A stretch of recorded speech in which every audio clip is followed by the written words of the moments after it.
almost hard on a slow tempo like that. So here's that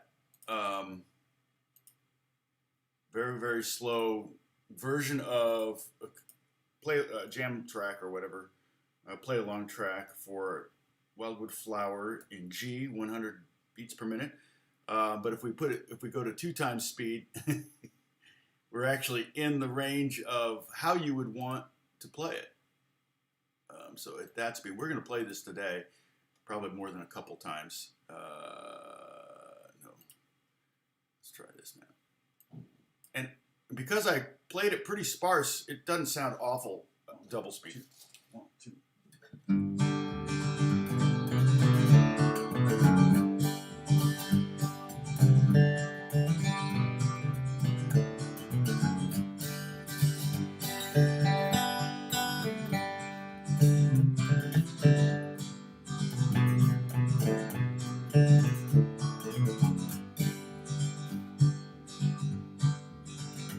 So that's basically, that's 200. Like I said, it doesn't sound bad. But I'm going to put it back at 100, normal speed. And I put the link there so you can save that for later. I saw there's been a few views of it, but not very many. Sorry I was a little late. I was on the hunt through my channel looking for, I'm trying to find some negative comments. I want to do a video with a bunch of negative comments, and it's like, it's hard because I don't get many of them. Partially because I set up my my comments to be approved, so a lot of times people think, oh, I'll never approve them, and that's sometimes true. There are occasional comments, you know, that I don't approve. The ones that are like, hey baby, check out my website, those I don't approve. And then the ones that are like, you know, you are the worst teacher ever. Sometimes I approve those. Sometimes I don't disagree with them. In fact, a lot of times I'll say, yeah, that's the great thing about YouTube. You can find a teacher that you really resonate with.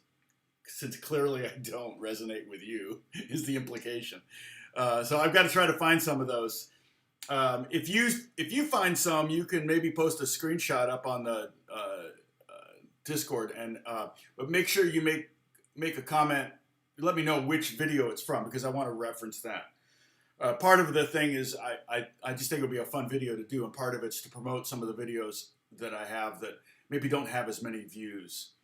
And then the other thing I was doing, I was like, dang it, I've got this, you know, so I get some really good comments on the finger stretching exercises videos, and I went to my main one that's got all these views, and I realized, oh, how come the 2.0 doesn't have as many views? It's a really cool exercise too.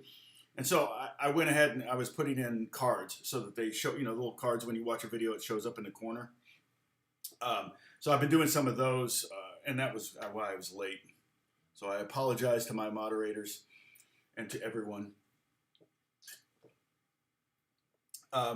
Yeah, and I hear it's a lot of snow. Hopefully my daughter can get back to Joplin. I think she's in St. Louis right now. I think today was not supposed to be snowing, but I think there's a lot of snow on the ground. Also, I'm trying to figure out the best way to do this. So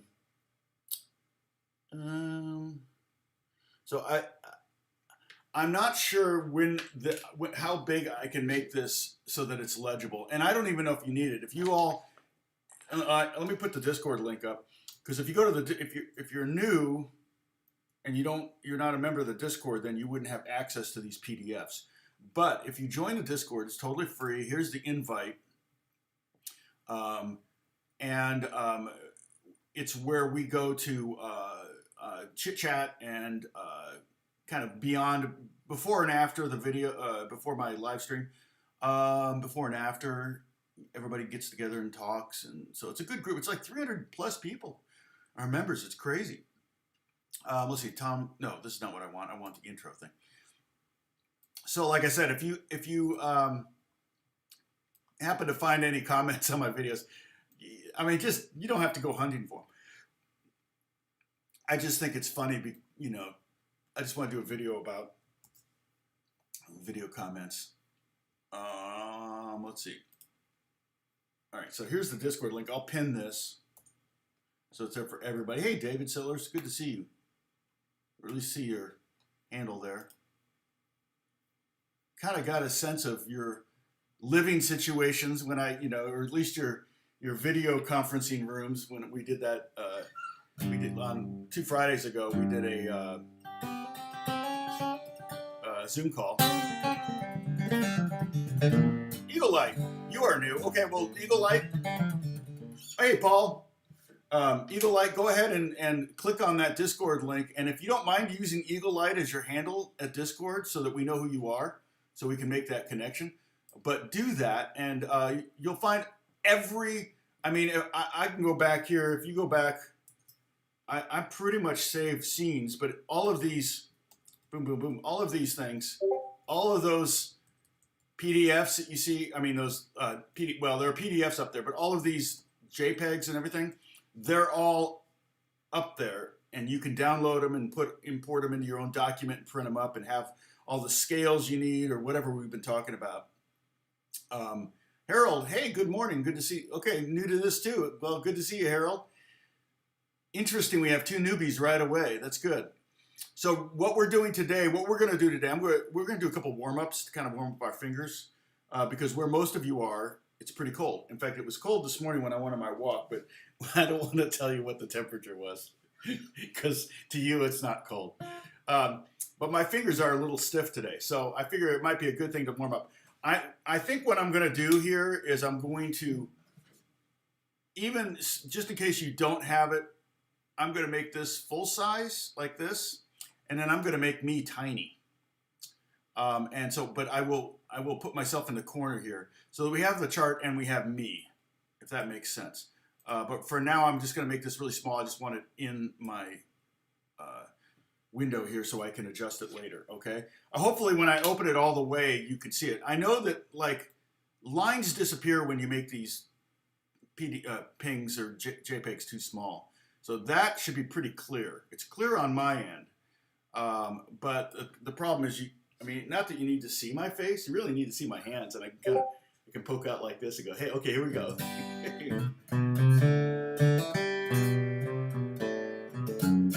That might work. I may just do that. I also thought about making my video screen smaller so that you can all do it. Oh, there we go. Show. Sam speaking French. S'il vous plaît. Merci beaucoup, mon ami. Yeah, I got a little bit of, not trouble, but Beth can speak French a little bit, and I really can't. When we went to Paris a couple times, I would start conversations she'd have to finish. That kept happening. Okay, so let's do the pinky exercise. All right, and this exercise is designed, and most of my viewers know this one. This one is designed to kind of bring the pinky into the game. If you're playing, you tend to only play with 3 fingers. You're really losing 25%, or actually, at that point, if you only got 3 fingers and you can add a finger, you're adding 33% to your dexterity, to your ability. So you might as well do it. So this exercise, and I'll write it down here in the comments. I'll write out this cryptic number 1, 4, 3, 4, 2, 4, 3, 4. Okay, and what that means is first finger, 4th finger, 3rd finger, 4th finger. So it's be 1, 4, 3, 4, 2, 4, 3, 4. Okay, do you see that? Now 50% of the notes are your pinky. So that it's designed to keep your pinky from tucking away, to keep that from happening. A lot of times when we play, and it still happens with me, like if I'm playing the G chord like this, my pinky might very well tuck away like that. It's not necessarily going to stay out already like we're having high tea together and we got our pinkies out. Everybody take a sip with your pinky out. Have to be with your left hand though. Okay. The junior high kid in me just made a stupid joke in my head, but I'm not going to say it. Anyway, so not going to do it. Oh, Discord bleeps. I got to click away from that window. Okay. So I've posted, again, here's the Wildwood flower link. We're going to jam to this in a minute. So if you want to copy this link and open it, If you click on the link here, it's going to take you away from this live stream, so you might not want to do that. Okay, so here we go. Now, 1, 4, 3, 4, 2, 4, 3, 4, okay? And then it also applies, we can think of it as the fret numbers, but it doesn't when we move up a fret. So it's those numbers that I'm saying are the finger numbers, not the fret numbers. So we move up a fret and we go 1, 4, 3, 4, 2, 4, 3, 4. Let's go up another fret and try to, if that's too easy for you, you can double time it, or you can also work on alternating picking on your right hand. 1, 4, 3, 4, 2, 4, 3, 4. Fourth fret. 1, 4, 3, 4, 2, 4, 3, 4. Here we go. Fifth fret. 1, 4, 3, 4, 2, 4, 3, 4. Up again. 1, 4, 3, 4, 2, 4, 3, 4. 1, 4, 3, 4, 2, 4, 3, 4. And we're at the 8th fret now. 1, 4, 3, 4, 2, 4, 3, 4. How's it going, Holly? 1, 4, 3, 4, 2, 4, 3, 4. Hey, love to India. From an Indiana boy. Okay, so I usually stop at the 12th fret when my pinky hits the 12th fret, okay? So now if you want, you could go down 2 as well.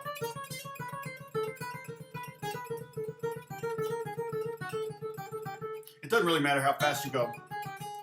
It's all good for the fingers. Going slow is good too. And then you could do it on the 2nd string.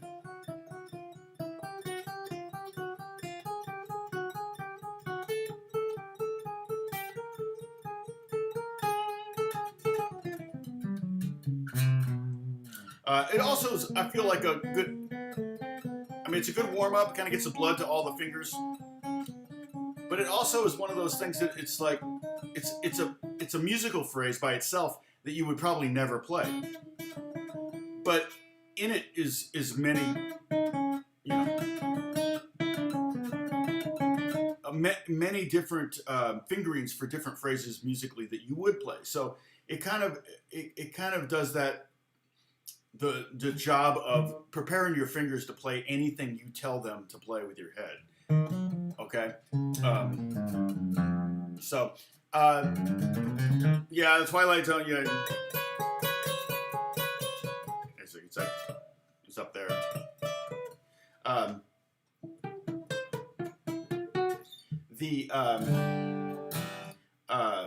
The other exercise I want to do, the other warm-up, is the octave one that I just posted a couple weeks ago. And basically we're going to start with the octave E, and then 2 Fs. And we're going to stay in first position, meaning our first finger is going to get every single note on the 1st fret. Our 2nd finger is going to get every note on the 2nd fret. 3rd finger is going to get every note on the 3rd fret. And pinky is going to get every note on the 4th fret. And open strings are also involved, which requires no fingers. So we have 2 E's, and we do 2 Fs. And then we want 2 F sharps, and we're not going to do that. See, that would defeat the purpose. We're going to go like this. And you can feel that going from the F to the F sharp. You can feel that that's like, wow, that's kind of hard. But it's a great exercise. And then the next one, the great thing is just the 3rd finger and open G string. 2 Gs. Okay, so we have E, F, F sharps, Gs, and then A flats or G sharps. Here, pinky out here, and 1st finger getting that. Then we get the open A with the A on the 3rd string. We get B flat. We're doing the same thing again. We got a 1st and 3rd finger getting the B flats, and then we're getting our 2nd and 4th finger to get the Bs. And then we're going to the Cs here, and we're going to fret. Now, we could also do B with open, but I kind of prefer to do Bs like this because it gets that kind of dynamic going there. This just feels like, to me, it just feels like my fingers are working, and it's like they're stretching. It's exactly what it's designed to do. It's kind of like just like a cat stretches, you know. Okay, then C's here, we got 3rd fret and 1st fret on the 5th string and on the 2nd string. And then we have C sharps, we have D's, which use the open D. So the C sharps are these 2 fingers. And we just kind of work our way up. Chromatically, we're just hitting every note all the way to here, A flat. And we could do it with octaves like this. It kind of has this cool looking spider thing going on with your fingers. Okay? Or you can play them simultaneously, which would be kind of a pinching thing where you use a thumb and a finger. And it's actually a pretty good exercise even there on the right hand because you've got to remember what strings you're using. Oops. And you could also do what's called hybrid picking, which would be a good thing to work on. So you use a pick for the lower string and use your 2nd finger for the higher string. And that's something that country players use a lot.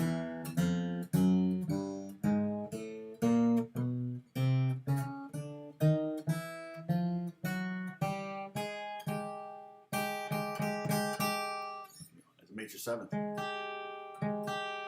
This sounds so dissonant until you play the 5th and the 3rd with it. And that sounds pretty. Isn't that funny?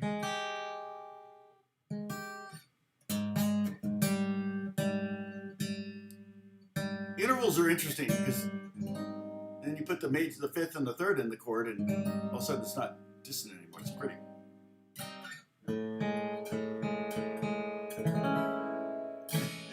So.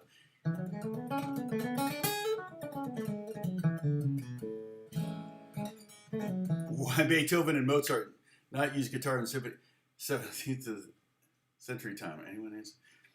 Guitar wasn't really a very prevalent instrument that far back.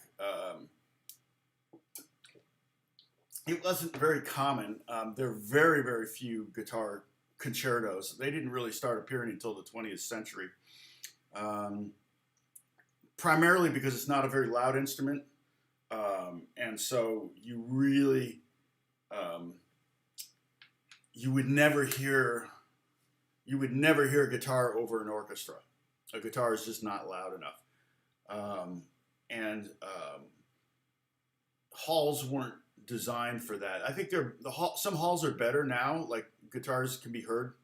I've been to some concert halls where no mic and I'm sitting in the back of the concert hall and you can hear the guitar perfectly. Disney Hall is like that. Disney Hall is very, it's great sounding. But you know, in the 17th and 18th century orchestras, it's just no competition for a 40 to, I mean, Beethoven, I think, had 80-piece orchestras. There's just nothing he could do. Piano, I don't even know how they did piano concertos, to be honest. But pianos are pretty loud compared to guitar. And the most famous guitar concerto is the Aranjes concerto in D, I think, concerto in D. You would know it if I played some of it. I've got the music somewhere. You would recognize it. I'm trying to remember though. No,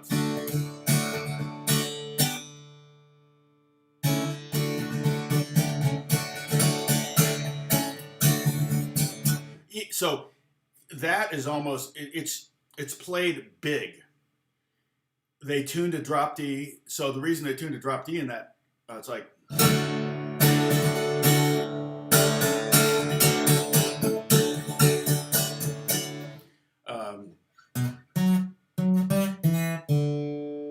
And he's doing, I mean, it's very, very, very lot of rest strokes, heavy strokes. It's very flamenco sounding. It's a Spanish piece. And there's lots of moments where the orchestra pretty much comes to a grinding halt so the guitar player can play, which is not unlike a lot of solo concertos. A violin concerto would do the same thing, but the lute has a lot of music written for it, but it's mostly duets and solos. A lot of vocal pieces were written with lute. I imagine they were probably the folk or pop music of the time.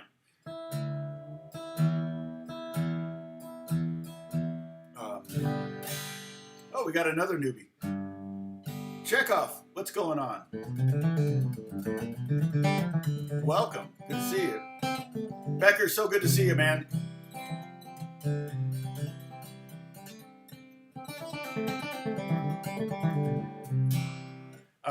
So I hope that answers your questions, Sham. Let's see, Dan. Hey, Dan, good to see you. Exactly. Becker's exactly right. It was low class. It's pretty much still a low class instrument. And we like that. I don't want to be highbrow. Yeah, I know there's some great arrangements of classical orchestras. There was this Japanese guitarist I saw perform who baffled me. And he did New World Symphony, and he played bass parts on his thumb. He played harmonies, like horn parts and cello parts with his fingers, and with his pinky he tremoloed the melody on the top. I can't even explain how he did it. I saw him in person because I had heard the recordings, and I swear I didn't think it was one guitar. I was like, there's no way, and it said one guitar. One person, one guitar, one performance. And I just was like, yeah, this is a hoax. And I had to go see him perform, and I was like, drop my jaw to the floor. It was crazy. I can't remember his name though. That's funny. I haven't gone to a lot of classical performances, but I don't have a thumbnail right now. It's so distressing. Okay. So what I want to do here is I want to go ahead and play through Wildwood Flower maybe a couple times at 100. Okay, take care, Becker. Mr. Chekhov. Yeah, you probably get that a lot, Chekhov, if you're a Star Trek fan. Maybe that's why your handle is Chekhov. So I'm going to do this so everybody can read this. You can download this here. You can download this at the Discord. I pinned the link up there at the top. Yeah, that's a join link. That's an invite. So it's a free join. Be cool though on the Discord. No politics. No weird stuff. Don't start stalking people or anything like that. Okay. What I'm going to do is I'm going to play along with the track, and we're probably 2 passes through at 100. Okay. And then, and here's, again, one more time, I'm going to copy and paste this track so you have it. Hey, Jeff, good to see you. It's been a while. That's crazy. Yeah, it's crazy, Jeff. It's amazing what some guys can do. I'm just not patient enough to learn one song that well. I just think that's not going to happen. Okay, so I apologize for me being cut in half, but I want you to be able to see the music, okay? On the top. Hopefully this will be loud. 1, 2, 1, 2. That's too loud.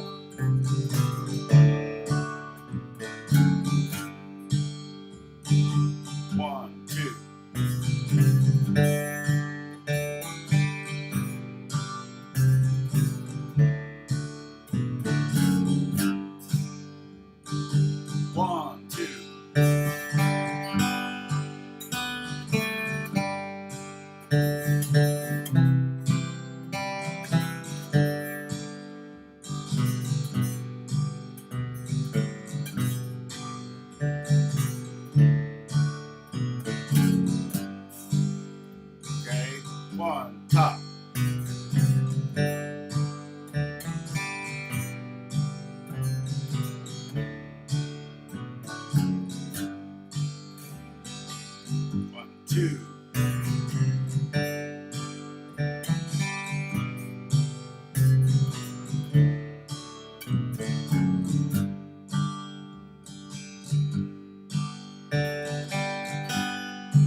Okay, keep going. I'm going to play the chords. So if you just want to play the chords along, if that's too hard. G, D,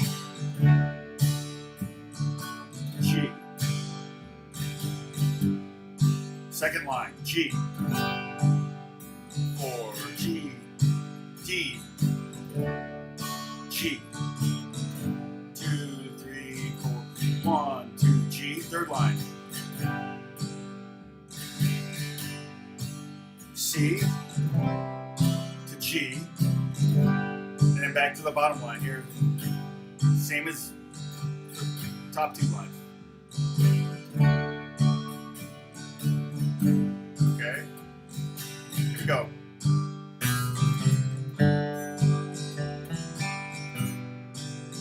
If you haven't memorized, look at the music instead of the tab, okay?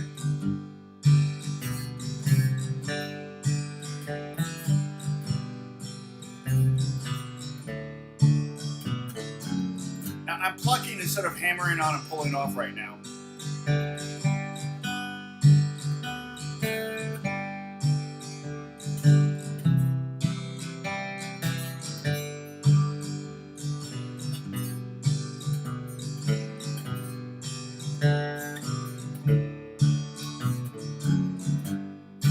Stop that.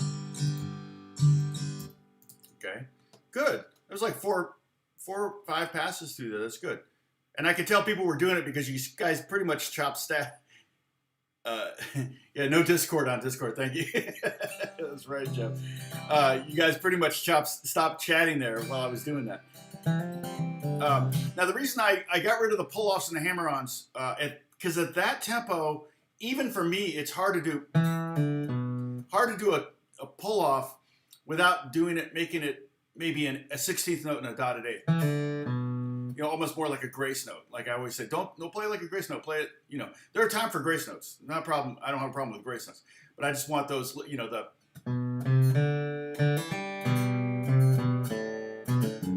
but at a real slow tempo, it's really hard. It's easier to cut those quarter notes in half if you're plucking each note than if you're hammering on. You really have to be patient on that D note before you hammer on that E note. Okay? And again, if you haven't memorized, even if you don't, you probably do. Okay? I always say that, you know, your brain stores these melodies. It's in your brain already, that melody is.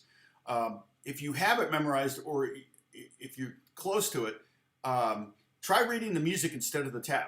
That just gives you another skill. Thanks, Holly. Please hit the like because my self-esteem depends on it.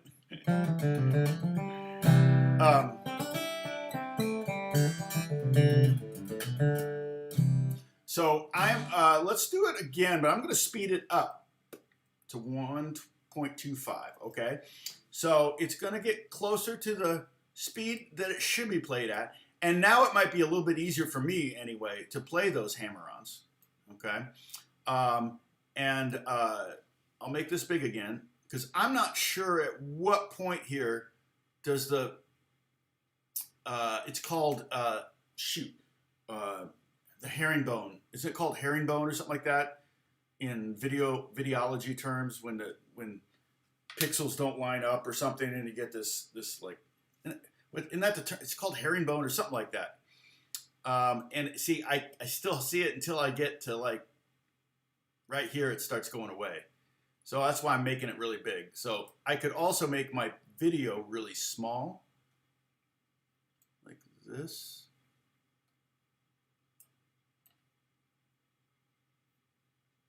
That. All right. And this could get larger, but this is kind of irrelevant because we have this over here, but this looks a little bit more professional, I believe. Okay, so let me play this. Now I got it set to 1.25, which is the beauty of YouTube in that, you know, when you're working on these jam tracks, you can always speed them up. And since the original tempo is 100, if you're going to 1.25, then it's going to be Murray effect. There's another word for the two. But that is, you're right. That is the official term. Oh wow, Holly's like Murray. Ooh, she's like got the French version.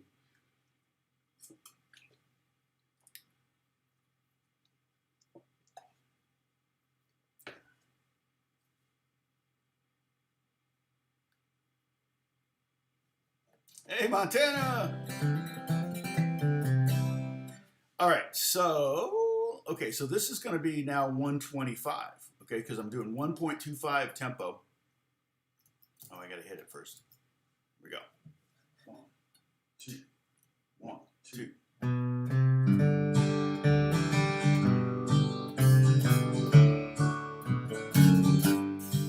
It's easier, the pull-offs.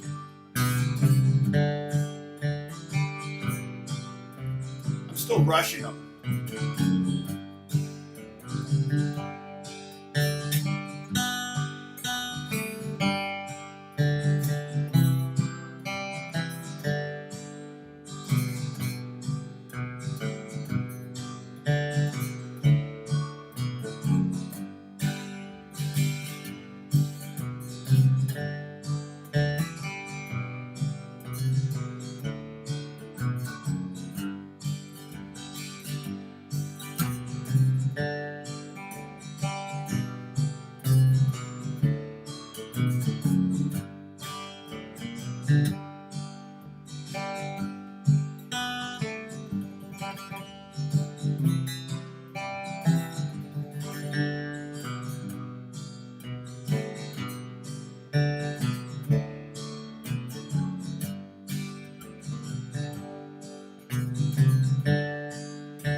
Hey, Michael.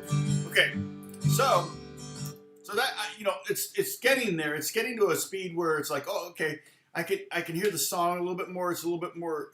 At 100, it's almost so slow you almost don't even recognize it. And then as you get up to speed, it starts to sound a little bit more familiar. Another thing too is that you can start taking some liberty with the timing, and even some of the notes. I mean, when you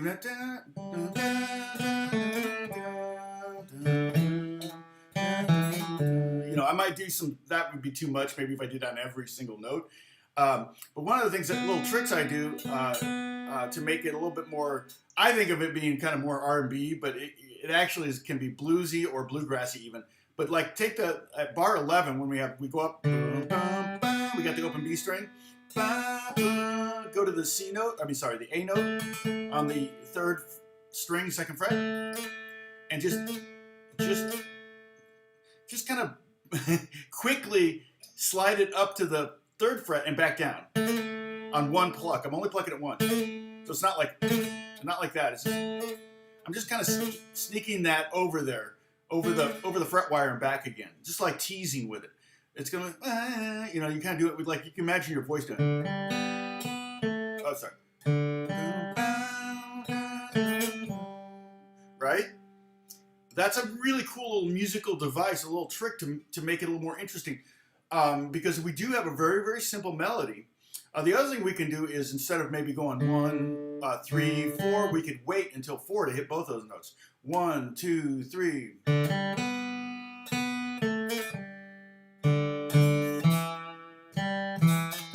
Now I feel like this little device here, it's you could call it a trill. It's kind of a trill. It's not. That would be almost more of a classical thing. This, to me, is more guitar-y, and it's kind of gives it a little bit of vibe and a little bit of bluesiness, a little bluegrass thing. But it works great if you're going down from that note. So if I'm hitting an A and I'm going to G, then it's great. If I'm going to sit on A, then no, not so much. Same thing with the E in bar 13, where it's a C chord, the only C chord we have in the whole song. I wouldn't do it on that note, but on the very next time we play the E, right? I might do it there because I'm heading down to the D.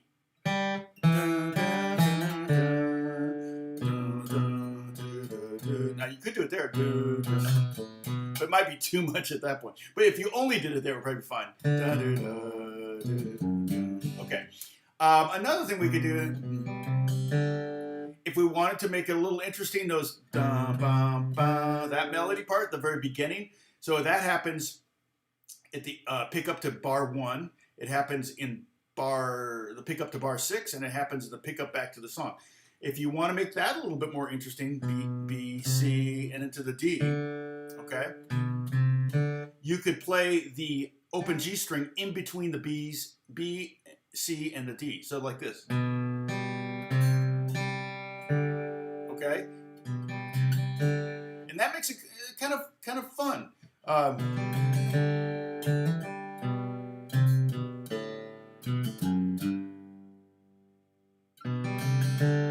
Right? And that may be a precursor to what we might play if we were to play it a lot busier.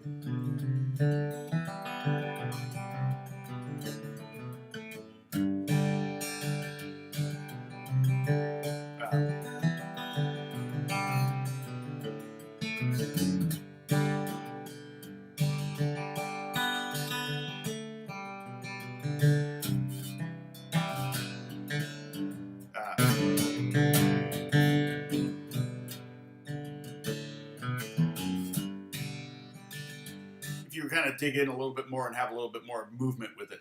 Okay. So there's a couple things you can do. Enjoy the ride. Good to see. Enjoy the ride. Oh my goodness. I love it. I love it.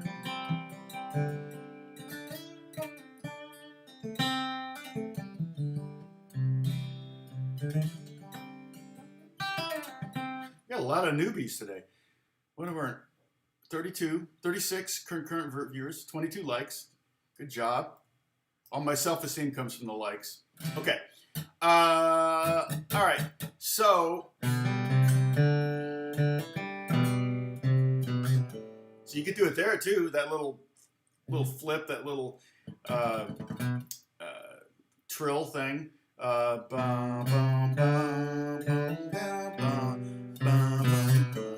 Sounds good there too.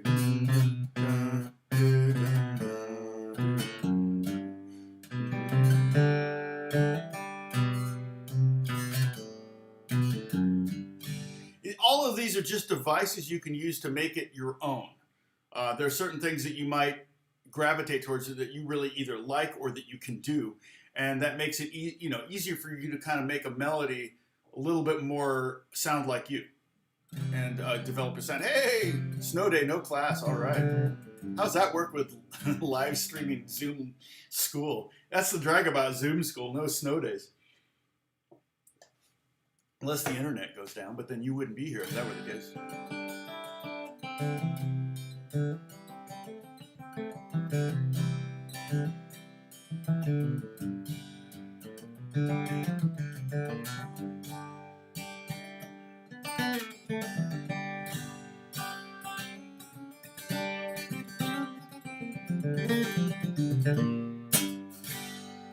So, okay, now let's do a couple more rotations of this at 125, and then I may bump it up to 150 and see how many people can keep up, okay? And if you're having troubles, just play the chords. If you need to work on changing chords, this is a good opportunity to do that, because we won't stop. That's one of the keys about playing with other people. You can't stop. You just got to keep going, all right?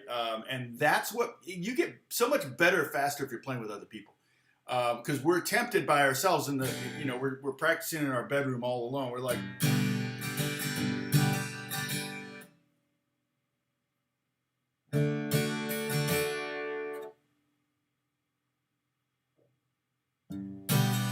and no one's going to want to play along with that. No one's going to want to jam with you if that's what you do. Now you're like, well, but Tom, I can't change from G to D very fast. Force yourself to memorize, do this and try to practice changing just between G and D without even strumming. Even visualizing it in your head while you're walking down the street is a good thing. You'll get there a lot sooner if you know where your fingers are supposed to go. Secondly, that's okay if you don't get to D in time. If you're a little late, just keep going, and then you're going to be late to G, but stay on the click, because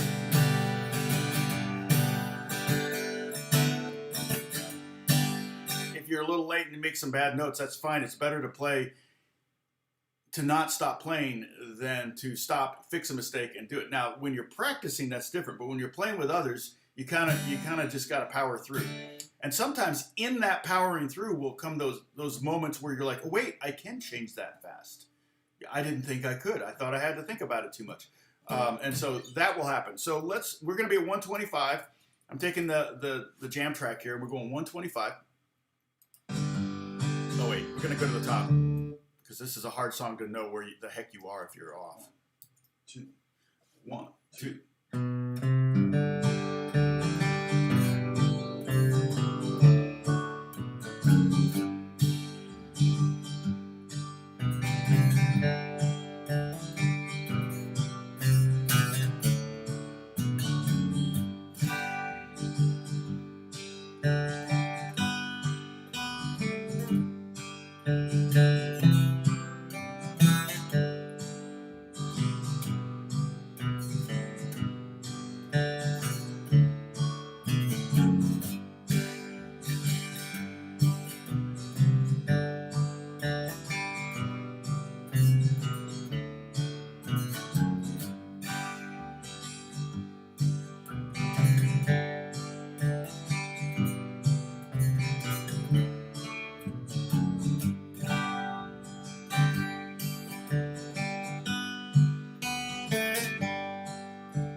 See, I should have that melody burned in my head.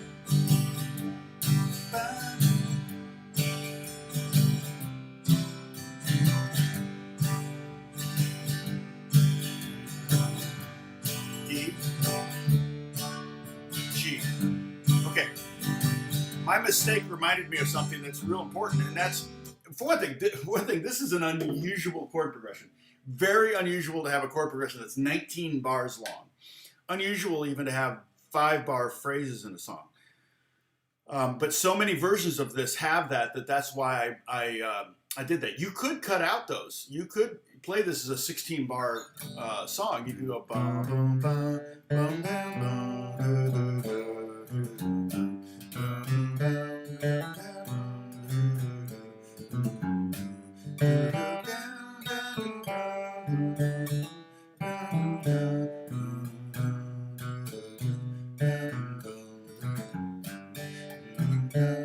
You could totally do that, but it wouldn't work over this jam track, obviously.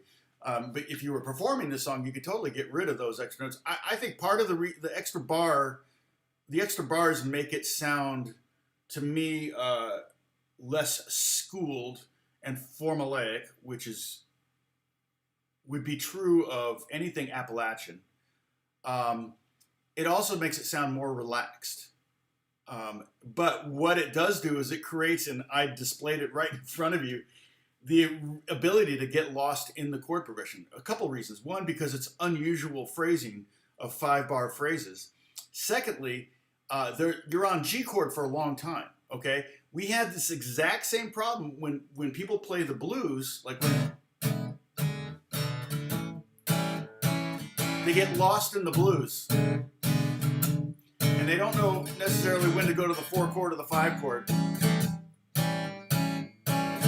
And what happens is nobody will jam with them because they don't do it the same way every time. They change it.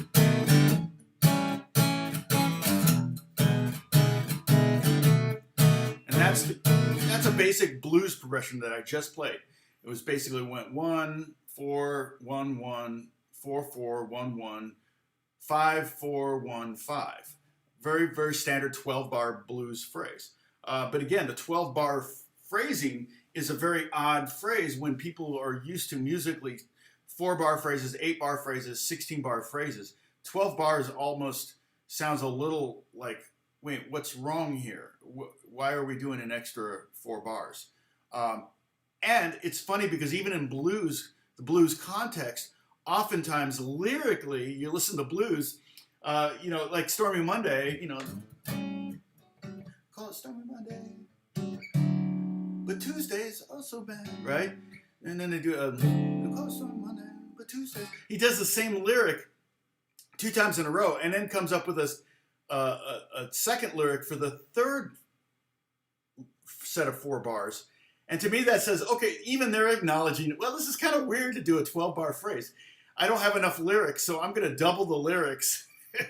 And I think part of it is just, I think it's the colorfulness of the blues lyric, in that you're almost kind of restating a lyric or a concept or an idea, and then answering that idea. And it's happening kind of in the micro in a 12-bar phrase, whereas you might do that with in a country song, you might do that with an entire verse, chorus, and then the answer might come in the bridge, where it turns the whole song around, and now the song is about something completely different than you thought it was about. And I love country songs that do that. Let's see, what's the what's that Kathy Mattea song? Where have you been? Oh my gosh, it's such a heartbreaking song. It's like, oh my gosh, what a tearjerker that is. It's like, but a perfect model for me of that kind of storytelling in a country song, where you think the song's about one thing and it goes in the bridge, it goes completely somewhere else, or maybe it's not the bridge as much as it's the third verse. I touched my face so we can take a sip. All of you newbies there, we have a drinking game. And the thing, there's so many rules now. There's at least 15, 16 rules, but one of them is if I touch my face. That was the first rule. If I refer to myself in the third person, if I drop a pick, it's a sip. If I drop a thumb pick, that's 2 sips. If I leave the room, that's a sip just in waiting. If I say there won't be a quiz on this, okay, that's a sip. That's a celebratory sip. If I give you a quiz, you have to reverse the sip. I don't know how you do that, but if I mention that I played all the guitars on Apex Legends, in fact, I just finished, I think, season 8. I'm starting on Star Wars. Supposed to have some Star Wars stuff coming in the next day or 2, which is a lot of fun. I'm excited about that. The game, Star Wars game. It's going to take a year to finish. Let's see, what is it? Yeah, the Kathy Mattea song, it's like, oh my gosh, it's, where have you been? Oh my, I'll start crying just thinking about it. I can't dwell on it right now, Holly, but check it out, yeah. And she's got a nice voice too, so she sells it really well. And I think there's a video too for it, which probably only amplifies everything. So, but country is such a lyric art form. I mean, those melodies can often be, you don't hear about a lot of lawsuits and, copyright infringement lawsuits in country music, because so many of those songs, especially the blank eating, chicken picking, truck driving songs, the grooves, the melodies, so many of them are the same. It's really all about the lyrics and the story you're telling and how funny you can be about it or whatever, that's where the fun is in writing country music, and to have a good way, good turn of phrase will sell a lot of records. I mean, I always tell young songwriters, if you can find a new way to say I love you, it's worth $1 million. And so I love you could come, you could say it a lot of different ways, and it's been done 1,000, different ways in songs. Where have you been? Yeah. Did you find it? I'm insensitive to tearjerkers. Okay, challenge accepted, right, Dennis? Okay, listen to that song and see if you can. I mean, maybe you won't cry, but will you get choked up? Dennis is hardened Dutch man.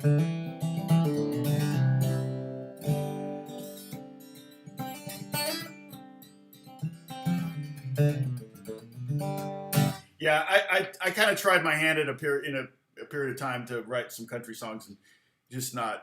I think it's impossible to do in LA. I just think it's just, they're never going. None of those artists are ever going to accept a country song written in LA. First and foremost. Secondly, I'll tell you another thing.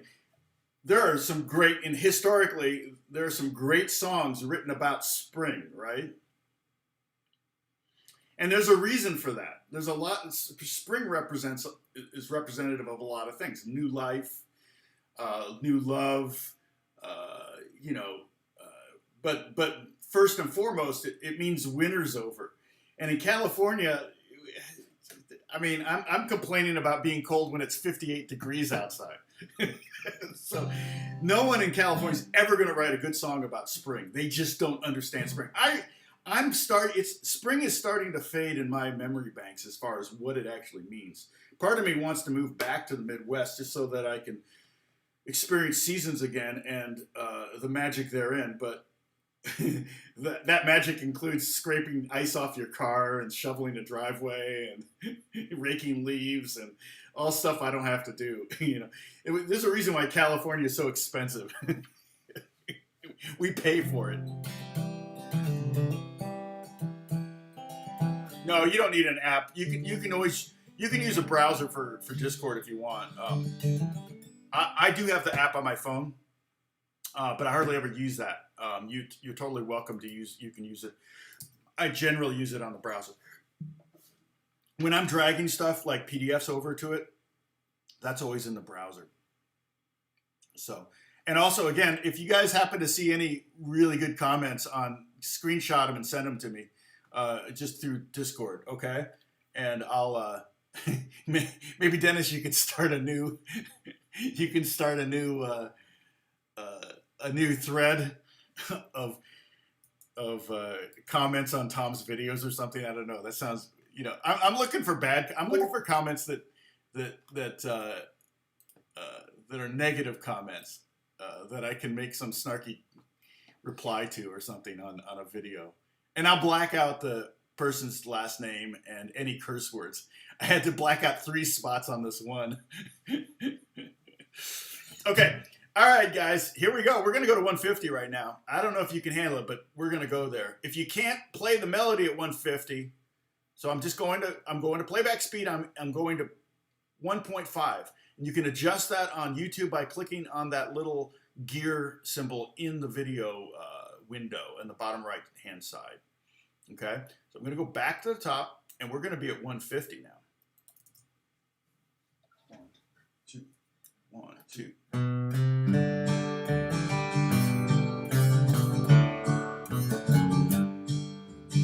1, 2.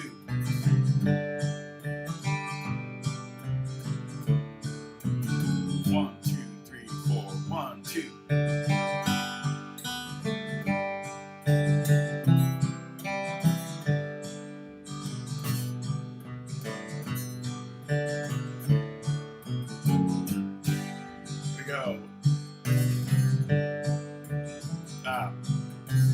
Read comments.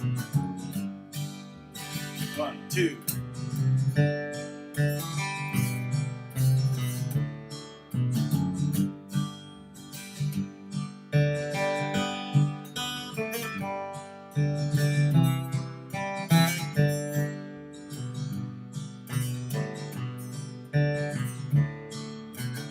That trill is kind of mournful, isn't it?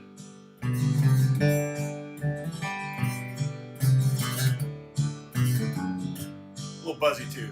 1, 2.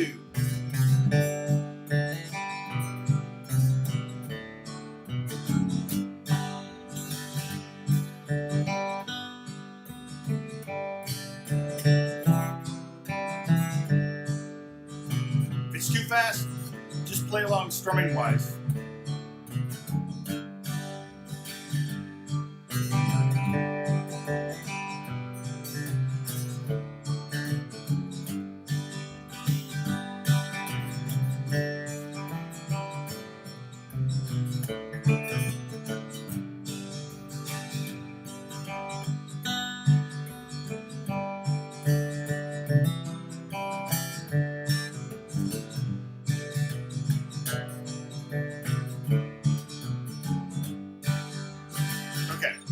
that's 150. So it actually doesn't sound awful. It doesn't sound so underwater. Now, I bet if I go to slower, if I go to, say, 50, it's going to sound, or 0.5, it's going to sound really slow. I mean, really.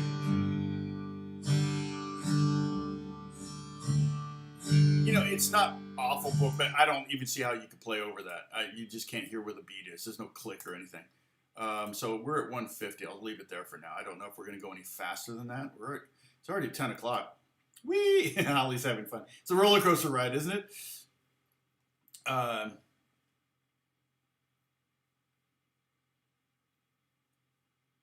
song you claimed from his.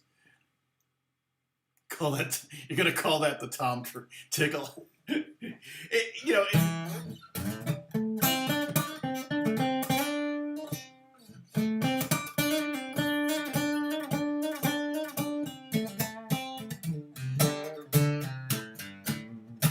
I use it all the time. I probably use it too much in my playing, but it also works in bluegrass.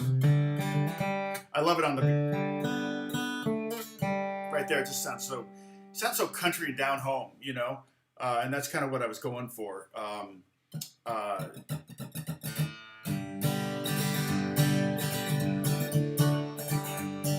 So yeah, and the melody on this gets pretty low down here. But the banjo application, which we may get to at some point,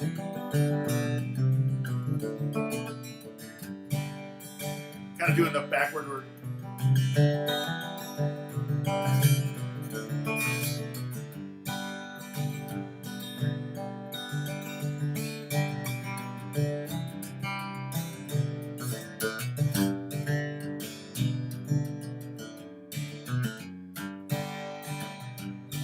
The banjo roll thing is interesting because, again, I talked about this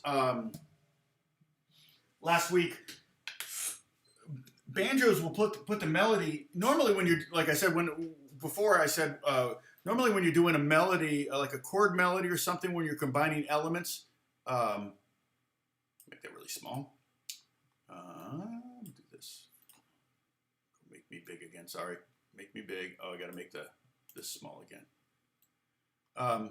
But normally when you're playing a chord melody of something, you are trying to keep the melody on top because that's where people's ears are naturally.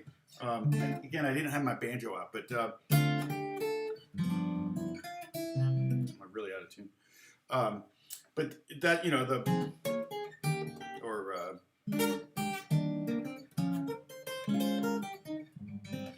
you're trying to keep that melody on top so people can hear it. But banjo, the melody is often put in the bottom. It's weird, but they're doing what's called rolls, which are what we would call finger picking patterns. But they're kind of different in that they are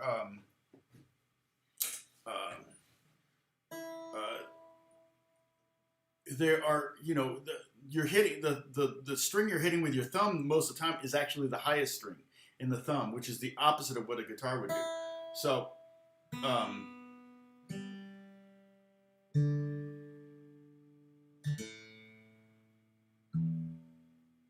There's the culprit. All right, and so that makes it kind of interesting.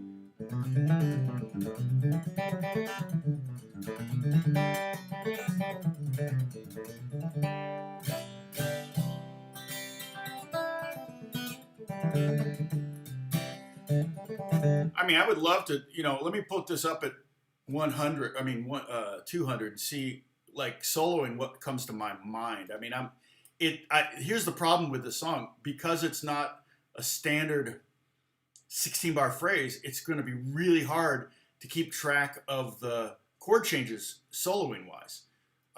So I'm probably going to gravitate, if I'm soloing over this, I'm probably going to gravitate towards just kind of, maybe scales that I know are going to work no matter what chord is hitting at the time.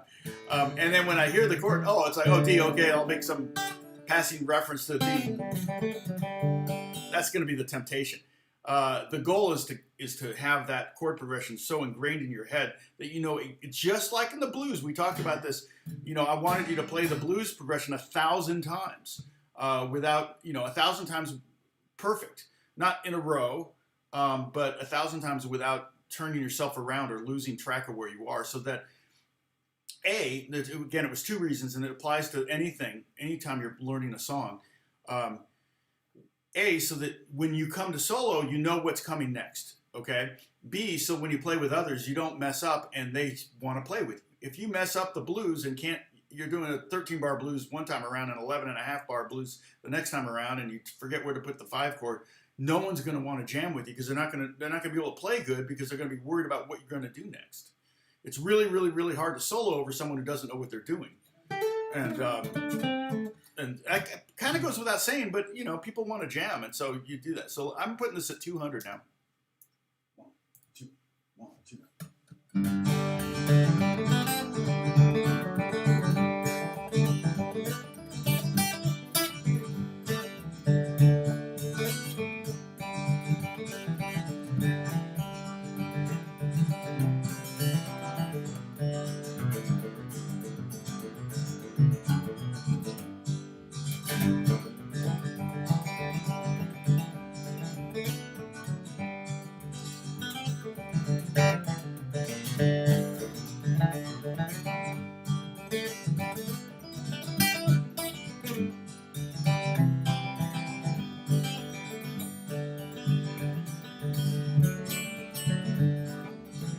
Keeping track of it because we've been doing this so much now.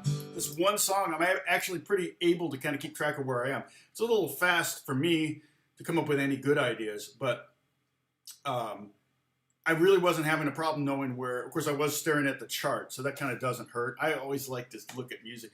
A lot of times, if somebody wants me to solo over a thing, even if it's just like a 3-chord thing, I still write the chords down so I'm having it in my face because I like to set up some. You know, I like to think ahead. And or musically, like set up the chord change, whatever it's going to be. So if I'm playing over G, and then I know a D's coming, I might want to do some kind of, you know, to go. I might want to do something that sets me up or really telegraphs that the chord change is coming, and that kind of supports the music. So whoever wrote the chord changes, you're kind of saying, yes, I acknowledge that these are chord changes, you know, and I acknowledge that I like these chord changes, so I'm gonna imply them. But also, it makes it sound like you know what you're doing, which is always good when people are paying you to do what you're doing. It's like, oh yeah, oh he knows what he's doing. It's one of the secrets of the trade.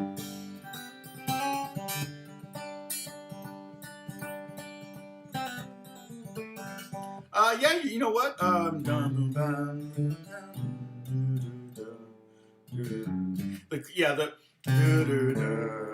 chord tone. If we look at the first note in every phrase, okay, bum, bum, bum, D is the 5 of G, which is over, okay. Then it goes B, which is the 3rd of G, okay. A, okay, well that's the 5th of the D chord, and then we go to G. We go to G, which is the root of the G chord. Ba, ba, ba, same thing over again. 3rd, 5th, root. Da, da, da, 3rd, da, da, da, root. Da, da, da, 3rd, da, da, da, 5th. Da, da, da, da, da, da, da. There's not a single note on the downbeat that's not a part of the triad that's being played over, okay? There's never any time where you're creating a suspension that wants to be resolved. It's a very, very inside melody. It's about the most inside melody you could play. And you're right, Jeff. You're setting them up with these bum, bum, bum, you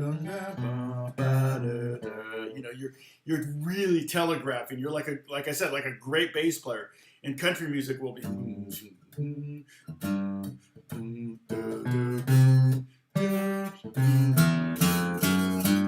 You know exactly where it's going.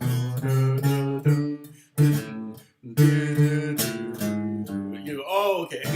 Oh, I know the chord. Okay, now I know the chord progression. Then he can stop doing that. Once you know the chords to the song, he doesn't have to like telegraph that bad. But he, like I said, that one bass player, he basically held my hand all the way through the gig.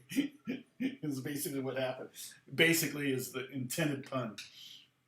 Okay, so Now, another thing you can do if you want, you could do the Mabel Carter version, because they played in G in that old timey version that I heard. Wow, we got 51 people on. Is that right?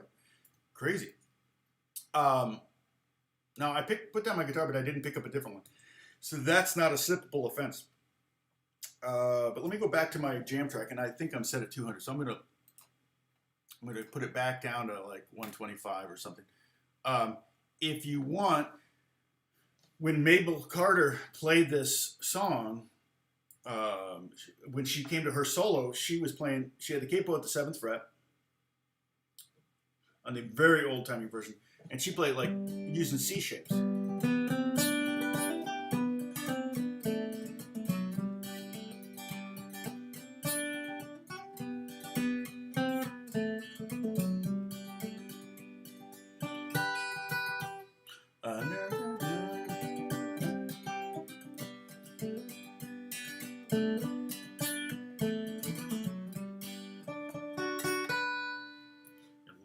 Here.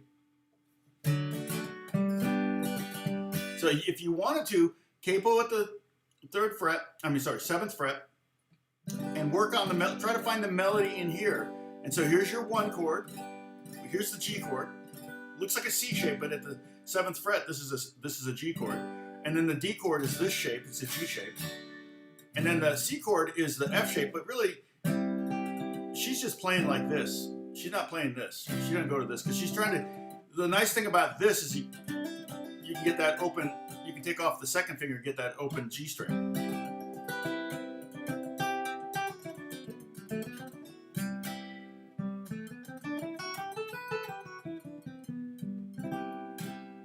Really nice.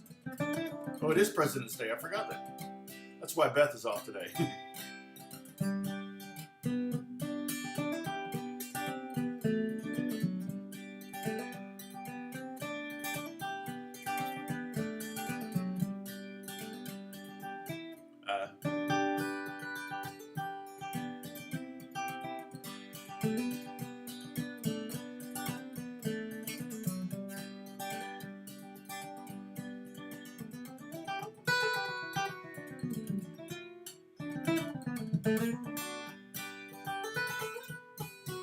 I mean, it's a lot of fun to play. I love the sound of that. Almost mandolin sounding.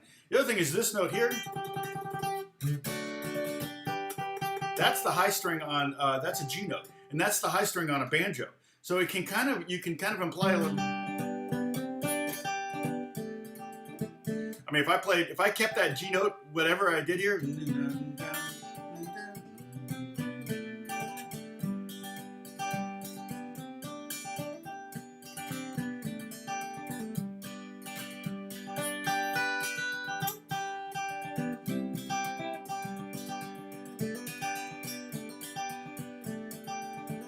Even over the D chord, I don't go to there. I just leave that. It definitely gives that kind of drony banjo sound that people love to hate. I always say that the top 3 instruments that people hate, have the biggest number of haters are the banjo, bagpipes, and sitar, and all 3 of them have drones. Sitar and banjo has drone strings. In other words, you can only listen to so much sitar music unless it's like your thing. And you can only listen to so much bagpipe music, and you really can only listen to so much banjo music. And I think the common thread there is mainly because you've got this one note that's just going drilling into your skull, and you just can't, you can't stop hearing that note. So, yeah, it's a little bit banjo replacing trick. Yeah, replicating trick. Definitely. I should see if I have to leave the room if I want to do this on banjo. I've forgotten to hydrate today. Yeah, I haven't been hydrating as much as I should. All right, so should I go get my banjo? What say you? I'm gonna have to leave the room to do it. So that means you guys can hydrate. I could just play the tumbie instead. See if I can play.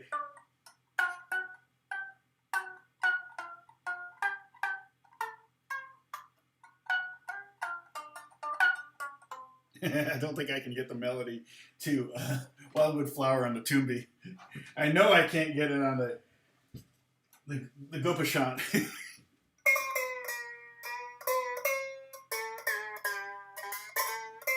Yeah, that's not going to happen.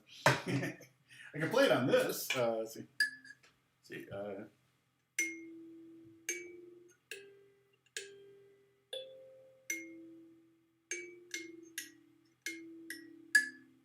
I play it on the thumb piano. Okay, so yeah, Moshe's saying yes, Banjo. Okay, everybody say all right, all right. Okay, I'll put the jam track on so you at least have something to listen to. We're set at 125, I think. 1, 2, here we go. Oops, 1, 2.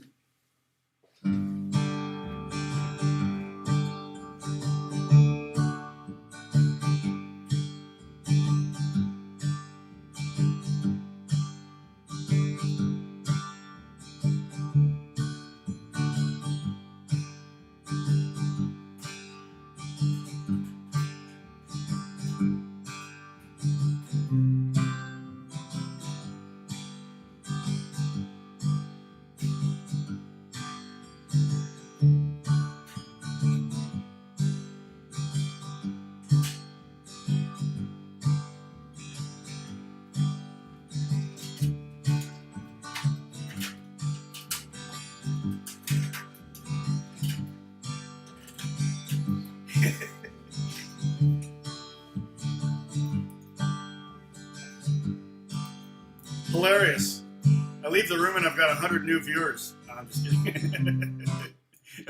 I've been sad. What if I went up to like 75 viewers? I peaked at like 51, which is crazy. Just kind of for a split second there, and then it just dropped off. People are logging and going, nope. So, all right, I got to find some picks now. So banjo, I use picks, metal finger picks on, okay? So I do run the risk of dropping a thumb pick, which means you get to take lots of sips. I want to try, I've got lots of picks. I want to find this one. It looks like I've adjusted. So one of the things I've learned through the years is you want to take the tip of the metal pick and kind of give it a twist. I don't know if you can see what I've done there, but what it does is it creates less scraping sound because your finger's actually hitting the string. I was like, how do I get rid of the scraping sound? And I discovered that that trick online. And I think nope, this one's done too. Okay, so I must have done that. Okay, now I got to tune it. I guarantee it's not going to be in tune. So again, if you notice this, there's a tuner right here on the banjo. Wrong way. There's a tuner right here on the banjo. So right here, it's halfway up the neck, about at the 5th fret, and so that's a G right there. It's like if you were to fret this note, it's the same note. And it's always there. Very rarely do you play that string. I actually have spikes, what's called banjo spikes, so that I can put it underneath the spike and it'll hold it down on the A note, it'll hold down the B note, and if I want an A flat, I can tune it down to A flat or whatever. Funny thing is it's actually sharp.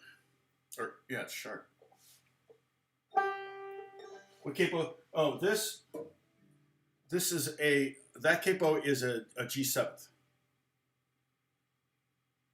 Let me see. Let me find the exact one that I'm using, and I'll send you a link on Amazon. So if you go to Amazon to buy it, I make a couple pennies. But it's actually a really good capo.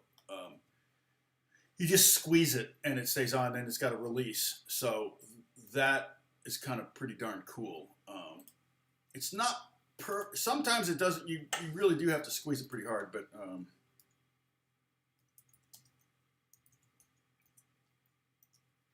It's art, here it is. Whatever that means. I don't know what the art means, but.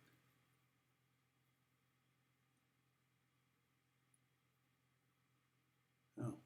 They're more expensive than I thought they were. I didn't realize they were this expensive. They gave it to me at the NAMM show. It must be that release thing that's like, but here it is. It's a little bit, in my opinion, it's a little pricey for a capo. I think they're made in Australia too, because the company's in Australia. But there's a link to it. You can at least check it out. They have other capos, but it is pretty cool because you just. Okay, I gotta get me up. You just kind of squeeze it like this, and it just stays. It won't open. Okay, until you release it here. So you just squeeze it, and then it stays, and you release it. And so you basically squeeze it as tight as you need it. It's really freaking brilliant. I could use it on a banjo, I suppose. So now I took all my picks off just to demonstrate that.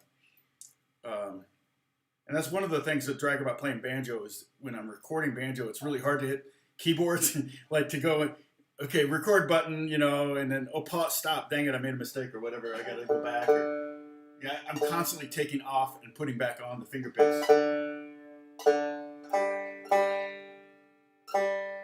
Now, I'm not a banjo player, but I play one on TV. Have I ever? Yeah, I did play banjo on TV. I did pretend to play banjo on TV. I played this banjo and they made me wear a hat. Go, oh, banjo players wear hats. They made me look like Jason Mraz. It was for, what was that show? Dang it, now I can't. Now I'm taking the things off again because I gotta Google something. I can't remember the show. But the lead girl was really, really nice. Tab, let's see. I'll just go to my IMDb because I have it on my IMDb page. Dang, where is it? Oh, there it is. Okay. And so the banjo is tuned. This string is G, and then it goes D, G, B, and G. So it's open G tuning. Okay.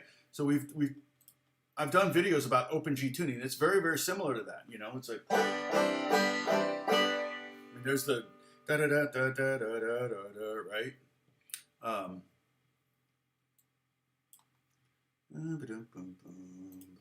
Okay, what was the name of that show? Oh, Heart of Dixie. That's right. Who's the lead lady in that? So I was in an episode of Heart of Dixie. Oh, Rachel Bilson. She was adorable. In fact, we rode the bus together from the parking lot to the site where we were recording, which was on the Warner Brothers lot.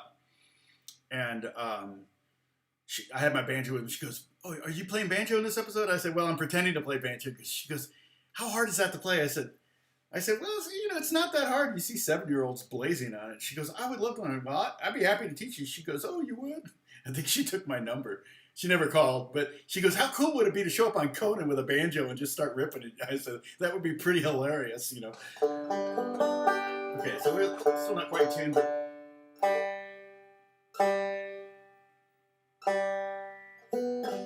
And this is, I'll put a link for...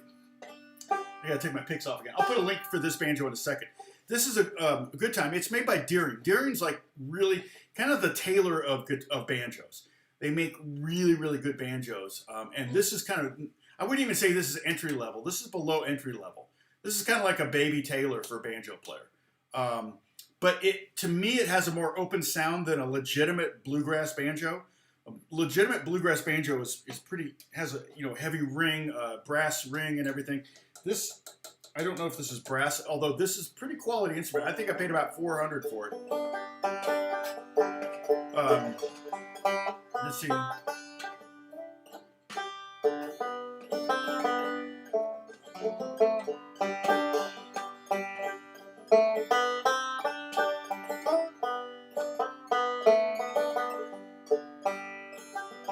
don't really have it worked. Obviously, don't have it worked up.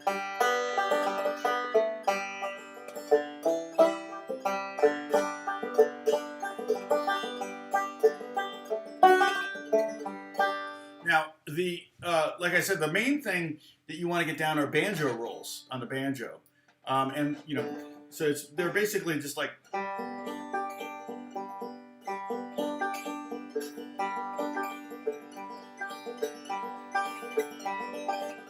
they're just usually 8 or 16 note patterns, and I'm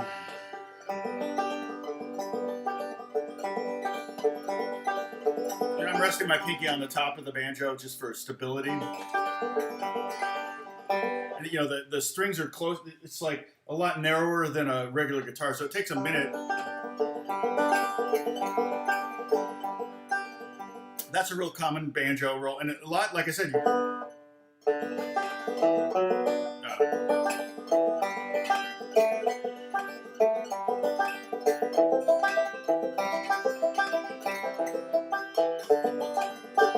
You notice how the melody is actually on the thumb in the bass note.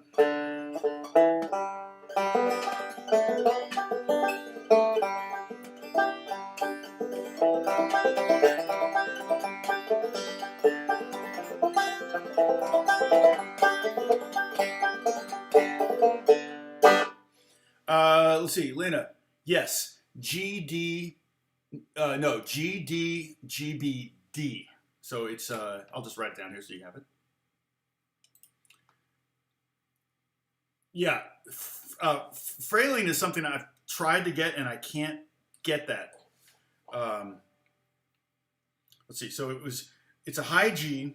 So I almost want to do this, and then D G B D, because it's, you know, it's, that note is the same as this note up here. So it's weird, but that's what I'm talking about. When you're playing, I play a G chord, the G note sounds great.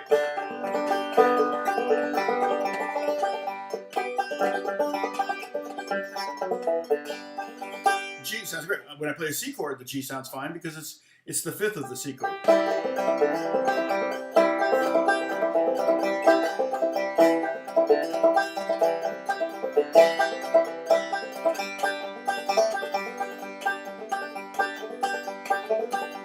When I go to the D chord and I got an F sharp, it kind of grates against that G. It's a beautiful sound. It's kind of what people expect to hear anyway when you hear a banjo.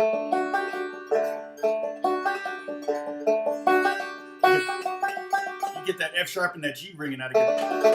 So if I ever play along with this, where are we? Now I'm going to speed it up because it's hard for me to play banjo slow. I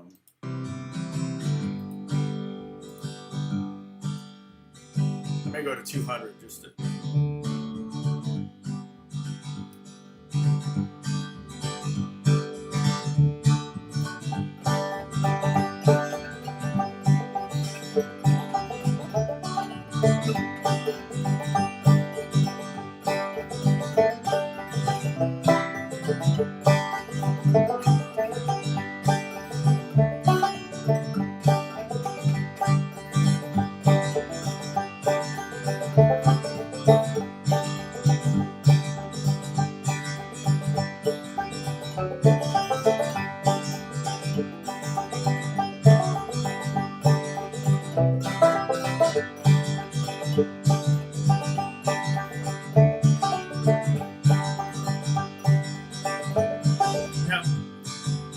Not that we want to necessarily do a banjo lesson, but you can see a G chord is played with no, like that. That's one way to play a G chord on a banjo. You can also play it like this. Just have to remember that the top note is not an E string. It's a D string. So like if I were to go, oh, I'll just do this G. Oh no, that's G7. I got to add the pinky here to get that F to go up to G. So, Sham, I don't know what you're telling me. Key C. What is that? Oh, using banjo that? I don't know what that. C. That's just chromatic. Oh, you're just writing a chromatic scale down. Yeah. Not a lot of chromatic scales in them. Oh no.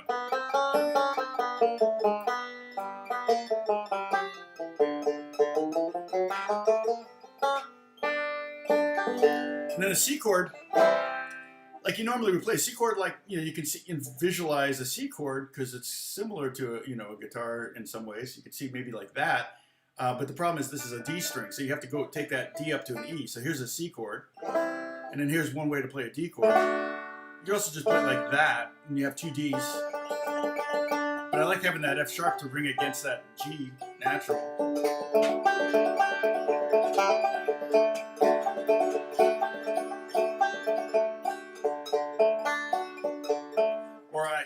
one we did when we were doing the triads, the D7. I like that one. You got a C note here. I could play it like this. Then again, I have two Ds. This I got a set. It's kind of nice. You can also play C like this. Okay, and you can play D like this. And now if I bar up all the way up to there, so I'll do it with the track here.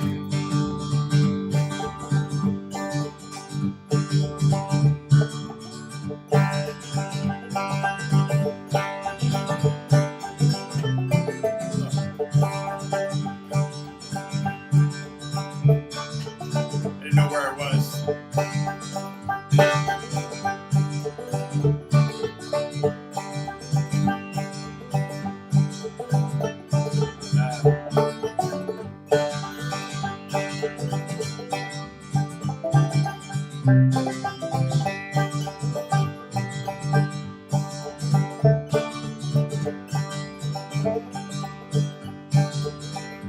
That's even, where am I at? I mean, that's 200, right?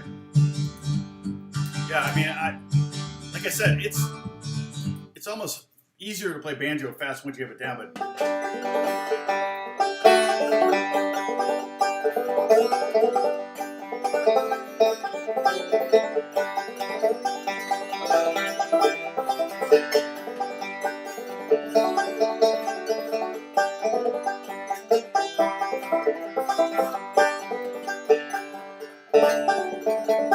see, I got to work on a lot of rolls, and the frailing thing is usually done with the fingers, and it's like a slapping thing. And you'll see frailers will have like a really dirty patch here because their fingers are always hitting it. It's like they'll wear out the skin right there. So yeah, it's an old hubcap, and a snare drum and a guitar neck just sitting here. I'm thinking of the possibilities. Yeah, that would be. That's probably the original banjo. Was just that. It was like a hubcap, a snare drum, and a guitar neck.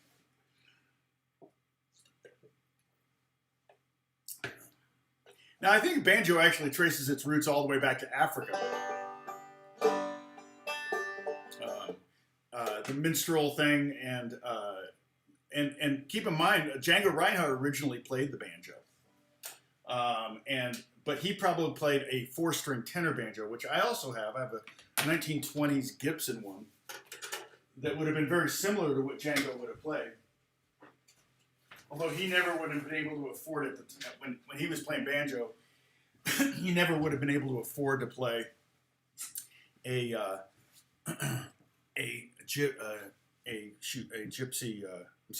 Gibson banjo. I had a friend who actually had a really nice Gibson bluegrass banjo, offered to buy from him, but I think he wanted to keep it for his kids. So I get that. Let's see.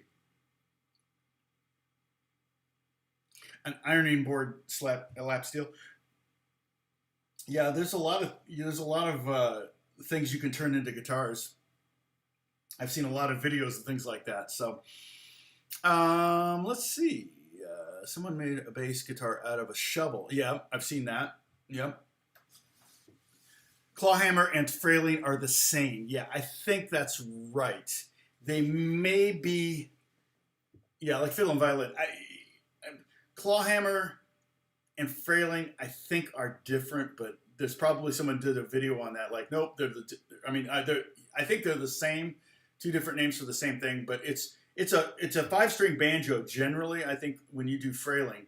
And I actually, Steve Martin's a really good banjo player. He can frail too. I've seen him frail, and it's not bad. What's up, my G? Easy, what's going on, man?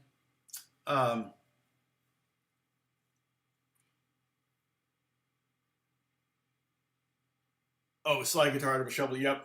Yeah, I'm trying to think of some things that I've seen made it, guitars, that they've made guitars out of. Yeah, I didn't realize this was so expensive. They just gave it to me. I was like, oh, okay, cool, thanks, man. You know, I'm used to spending no more than 20 bucks on a capo. I mean, shubs are like 18 bucks or something like that, right? Which I really like shubs. Um, but this thing is awful convenient. You know, I think if you spent $45 on a capo, you would probably not lose it, you know. But I did a video recently on like all the different kinds of capos and stuff that I have. But I should do a video just on this one. But yeah, it's crazy. Now the range for G7th. Let me go to Sweetwater and see. Oops. There we go.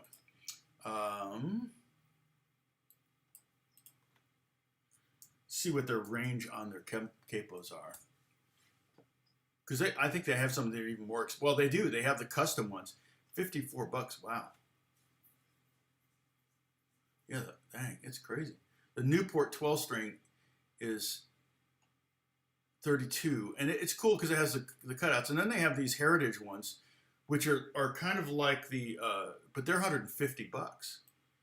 And I've seen, you know, you can have your name. Here's one. You can have your name embossed for like $220.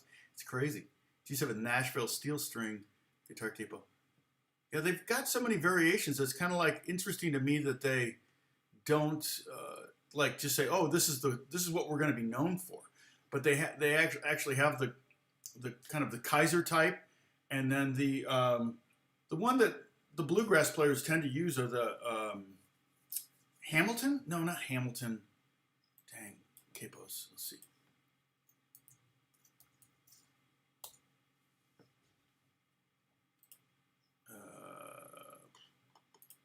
Go. All right. Oh, are we having troubles suddenly? No. There.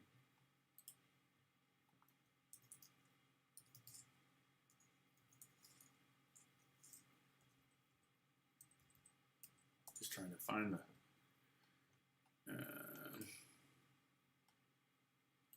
I think Sweetwater's having troubles with their website. What's the name of that capo? Why is that just not loading? They must have a lot of people on their website on this day. Gosh,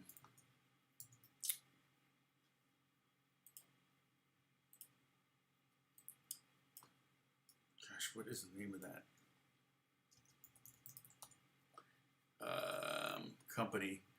See, the problem with Amazon, there'll be a billion of these cheapies. I mean, they have all these Chinese, knockoffs because they don't really honor the patent thing.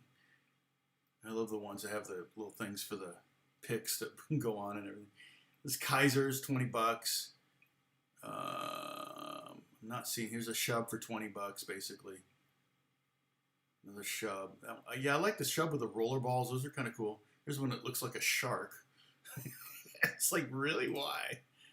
But what is? I'm not seeing the brand. Oh, somebody's probably saying it, and I'm not. No, I don't see anybody saying it. So there's one that's specifically. You kind of have to really, apply it. You can't just clamp it on. It's the rolling capos are interesting. My friend used to use those, and you can roll them over the nut, and so they're always there, and then you just roll it over where you want it. I don't know if you get the tension you need from them, but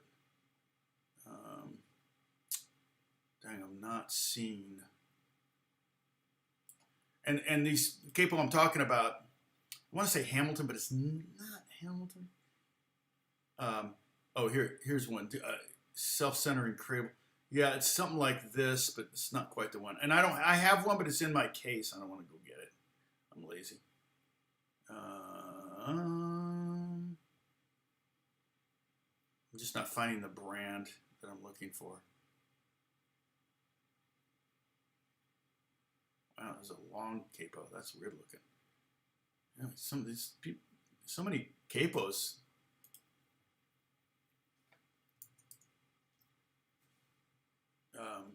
But there's, the Page capo. That's the one I'm trying to think of.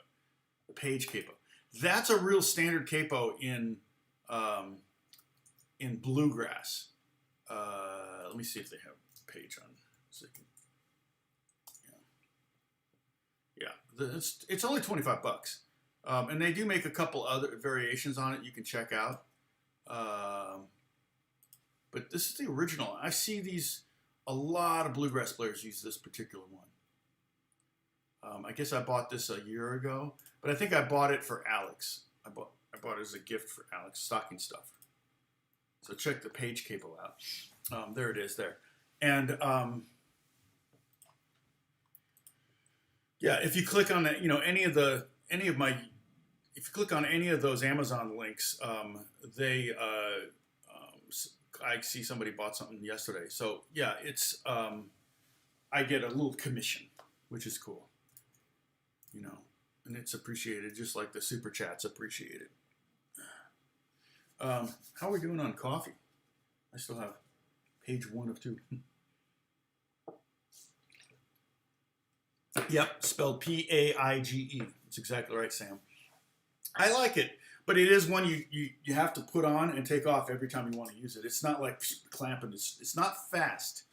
It's just precise, and it's really out of your way. That's one of the nice things about it. It's got a very low profile on the top here, which is nice. This one does too. I mean, most of them do.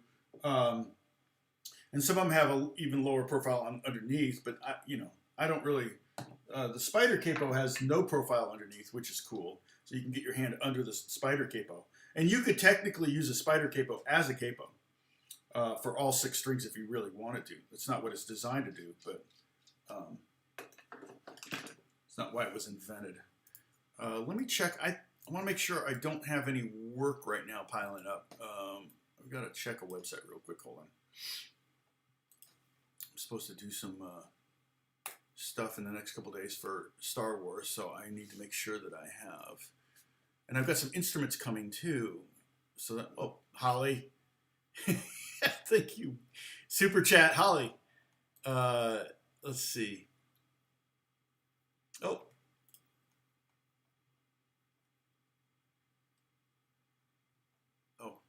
Funny. Hey, Lena, what did that mean? Distribution list. I enjoy listening to your class. I don't have an email list. Are you still there, Lena?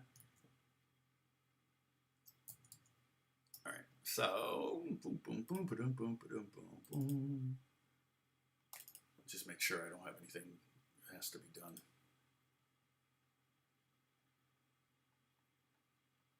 Yeah, we got to come up with another song. You guys want to help me find another public domain bluegrass song that's fairly well known? Okay, no, I got nothing here to work on. That's good. Okay, well, not good, but you know what I mean. I would love to come up with another song that we can start learning to kind of broaden our bluegrass horizons. This one's been great, and we will keep working on this week. But if I get another song, I wouldn't mind starting another song Wednesday or even Friday if I can find one that would be a good public domain. We're talking pretty old bluegrassy thing. Yeah, it's a very infectious melody, and it's very famous. I mean, there's a lot of versions out there. It's one of the most recorded bluegrass songs, probably because it's royalty free. And what's interesting? I think that if a song is based on, if you're doing an instrumental version of a song that's based on an old melody, but the lyrics are newer and still not public domain, I'm not sure if that would qualify. If you could do it without if you're doing an instrumental, you're not using the lyrics, then why wouldn't you be able to record it without paying royalties, or have to worry about it? Wayfaring Stranger. Okay, thank you, Sam. Down in the Valley. Okay, maybe not a bad one. Let me look up. So Lena, you just emailed me. I don't have an email list or anything I send out, sadly. But okay, so let's see. I'll go to my I think maybe Wayfaring Stranger may be on. Yeah, sorry, I cut the name of the song off because I wanted to make it as big as possible. Wayfaring Stranger, is that here? No. Whiskey Before Breakfast. Turkey in the Straw. That one might be public domain. And it's an 8-bar phrase, which is nice. Now, Turkey in the Straw is pretty funny. It's kind of corny, but let's see if I can find the music for it. Let's see. Here's somebody's tab for it. G. It's in G, so that's good.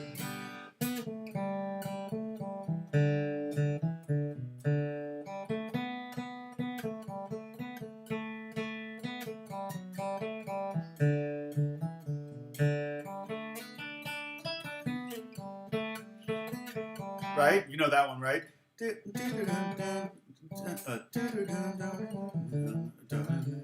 Shoot.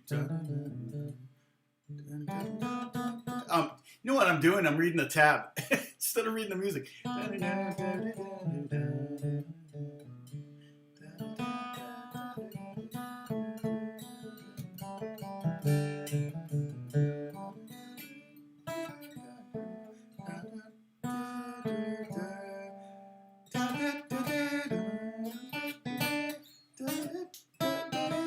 Right? That one. Turkey in the Straw might not be a bad one. That one's pretty ding-dang old.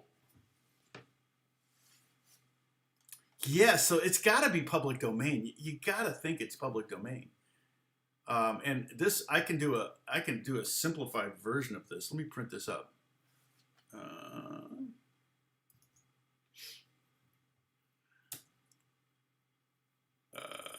Yeah, that'd be kind of fun. And like I said, it's in G. It's in 4-bar phrases. So, and I think it's pretty fun to solo over.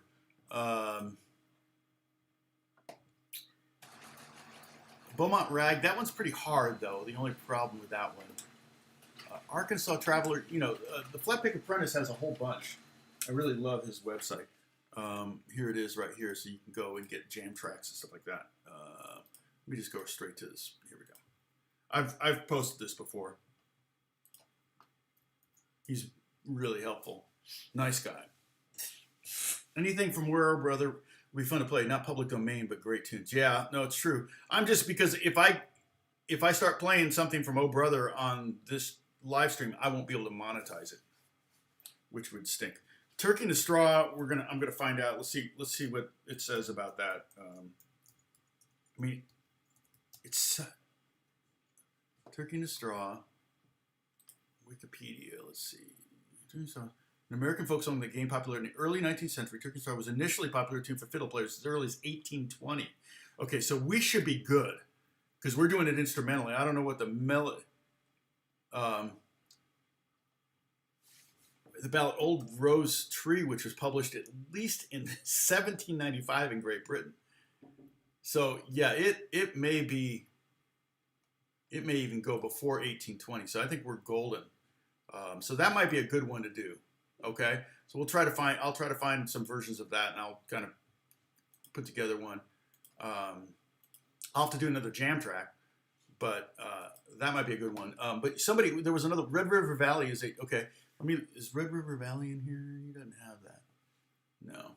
Let me look up Red River Valley and then just enter PDF, and that usually finds the song. If you go to images, it's really a little. This one's in C.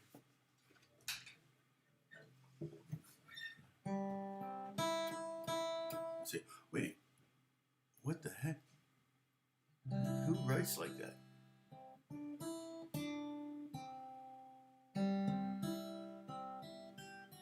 Oh, right.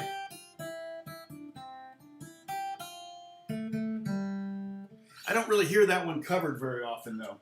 Turkey in the Straw is even pretty rare, although you can find some fun versions of it. There was another one somebody said, though, that might be a good one. Oh, found this traditional music. Okay, thank you, Holly. Oops, I got to open in a new. Oh, it did. Okay. Okay, cool. Arkansas Traveler would be one. Cheatham would be another one in G major. Interesting. Okay. All right. This is good. This is good. This is a good list. And we can research and find out if they're public domain so we don't get in trouble. I don't get in trouble. And like I said, if you go to Amazon through any of my links and do any of your shopping, they give me, it's cool because you don't have to buy the pick I'm recommending or the capo I'm recommending or any of that stuff. It will literally just give me a percentage of everything you buy, which is really dope. You cover the Red River Valley. Okay. Yeah, they might not be public domain, but that's all right. We can research that. That's fine. It's just the melody has to be public domain, and some of the bluegrass tunes. Blue Moon of Kentucky was 1945. Bill Monroe and Bluegrass Boys kept accidentally playing it. That's funny. I totally know what you're talking about. I do that all the time. Okay, so I'm going to take off, but I might actually pull up one of these songs or do one of these. There was another one though that. I mean, Turkey in the Straw is a little bit of the hokey side, in my opinion. But, okay, wait a minute. When did we start talking about it? Down in the Valley. Wayfaring Stranger, that was another one.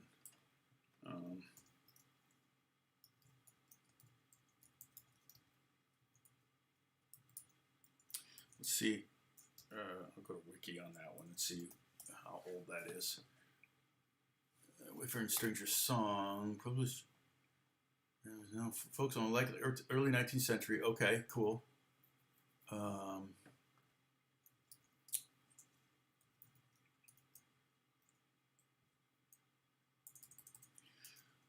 See what key we're looking at, or try to find one here. Wayfaring Stranger, A minor. Interesting. Is it a minor? Yeah, it is minor, isn't it? D minor. Okay. Here's one in D minor. Here's one in A minor. Weird. It has. Oh no, that's a different song. Okay. So it's in 3/4. I think I want to stay away from 3/4. I want to stick with 4/4 for now. But that might be a good one if we were to continue doing this, and we need to Sweet Home Alabama.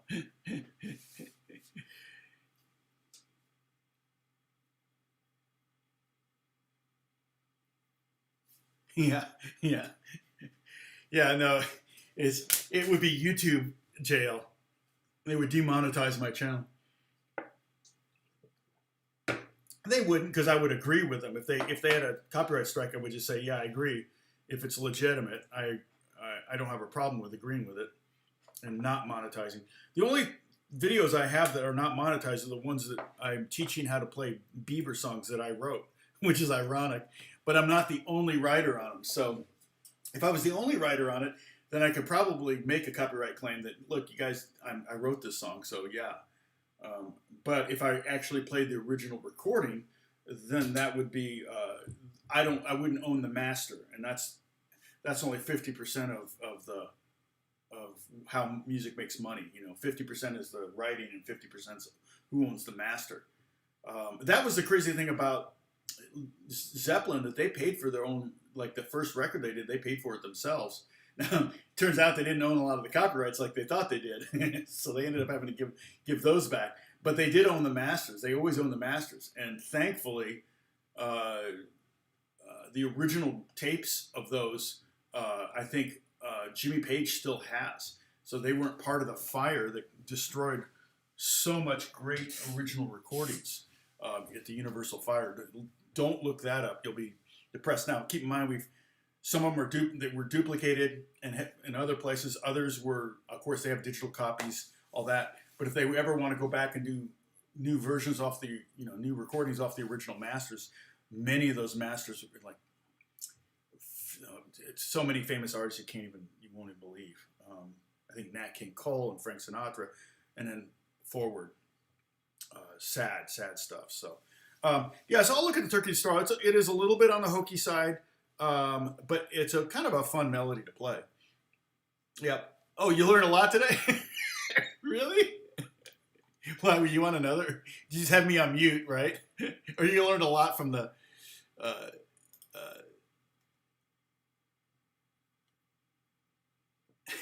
yeah, I get your joke, Sham. It's totally true. Sad but true. So anyway, I will. I'll see you on Wednesday, and we'll kind of pick this up. Maybe do play through it some couple more times. But we may actually have a new song. I don't know. It depends on if I can get to it today and pick a song or whatever. So I'll kind of look at some stuff and try to come up with something. Okay. Thanks, you guys. I really appreciate it. Holly, thanks for the super chat there. That's appreciated always. Okay. Oh, and Holly, I thought maybe if we did do a gathering, what we should do is do it. Doesn't your daughter manage a hotel just outside of Yosemite? And that would be an amazing place to do something like that. And we could take a day trip out to the Yosemite. How fun would that be? And so it would be hard to get to. Keep in mind, if you're coming, you go, hey, I want to go to this, and I'm coming from Holland, you'd probably have to fly into Los Angeles, and then you're looking at least a 6-hour drive or something like that, on top of a flight that's going to wear you out. So it would be pretty brutal to get there, but it would be a fun hang. So we'll see you later. Shady Grove is A minor 2/4 on a chart I'm looking at. Shady Grove. Okay. The goal would be to maybe to find some okay, Bluegrass Messengers. I'll look that up. The goal would be to find some song that's widely recorded, so that it's like, oh yeah, this is a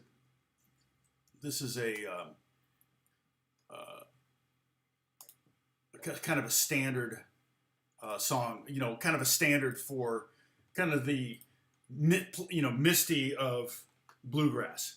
And definitely Wildwood Flower is probably one of the most recorded bluegrass songs. So that's what we're looking for.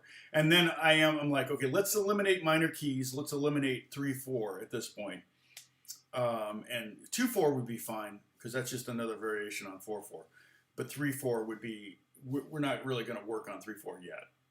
So, yeah, that would be crazy, wouldn't it, Jeff? 8 hours from LAX. Oh, so brutal. Yeah, you probably might want to fly into like Sacramento, huh? But you couldn't fly direct into Sacramento from someplace like New York or Amsterdam or something. So, yeah, it would not be an easy.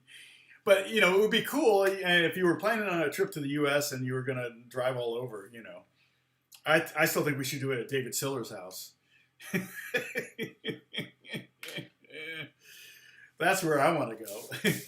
But I also want to go to Yosemite. So I was just telling Beth last night, I said we probably should do some more U.S. Traveling, but I always kind of pictured that's something I would do more when I'm older and don't want to deal with airports anymore and airplanes.